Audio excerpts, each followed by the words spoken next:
Now let's draw the graph of three linear inequalities.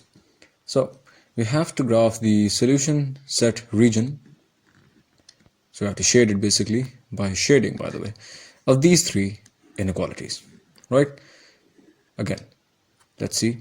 First of all, the very first step again is to make the associated equations, which is just basically which are just made by replacing these inequality signs, these ones, with equal to signs, right? Simple. You have three associated equations now. Okay, so the next step, obviously, is to find the x-intercept of all three equations, 1, 2, and 3. And how do you do that? You plug in the value y is equal to 0 in all three associated equations and find out the resultant value of x. That will give you the x-intercept, right? So the first equation, when you plug in y is equal to 0, so this equation was initially 3x minus 4y is equal to 12. When you plug in y is equal to 0, it becomes 3x minus 4 into 0 is equal to 12. Now, the value of x that you get is 4. So, the x-intercept for the first equation is 4, 0. Similarly, for the second equation, you get 6, 0. For the third equation, you get 1, 0. Fairly simple, right? And similarly, the next step is to find the y-intercept. That can be found out by plugging in x is equal to 0 in all three equations. So simple, right? For the first equation, you get 0, minus 3. For the second equation, you get 0, 3.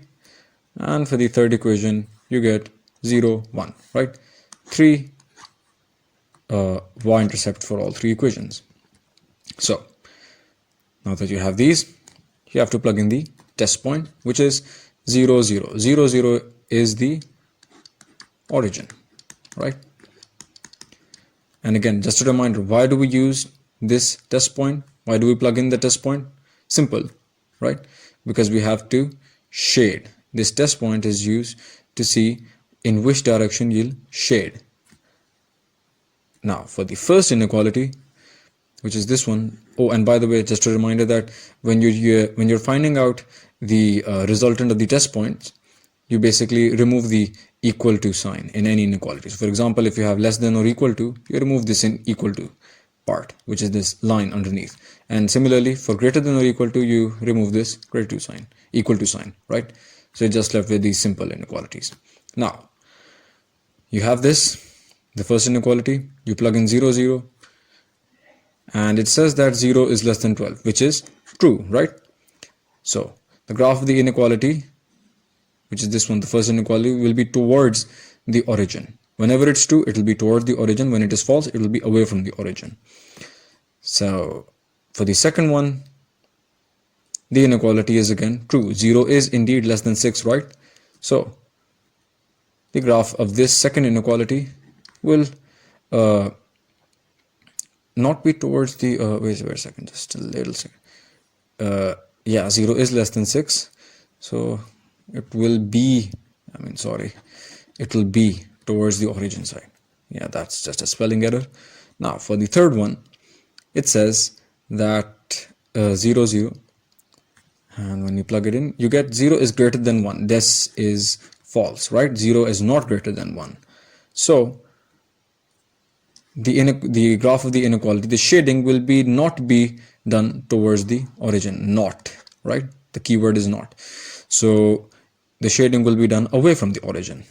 So you have this is the line of the first equation, this is the line of the third equation. This is not the line of this, that's just another error, right? This is the graph of the third equation, and this is the graph of the second equation. Okay, this is the resultant, this is the solution set. How do we find out that this is the solution set? Well, simple. The line of the first equation, which is this one here, right?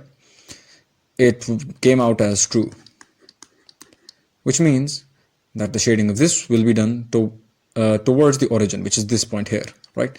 So it will basically be this, right? Okay. Now, This is the line of the second inequality.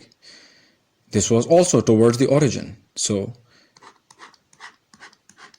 right? Okay. Now, this is the line of the third inequality. This was away from the origin. So, now as you can see, this triangle, oh, just a second, this is a bit of a mess, right? We can eliminate some areas, right? So this is not part of the coinciding solution set. This is not part of the coinciding solution set. This is not part of the coinciding solution set, and this is not part of the coinciding solution set, right? So this triangle, everything within this triangle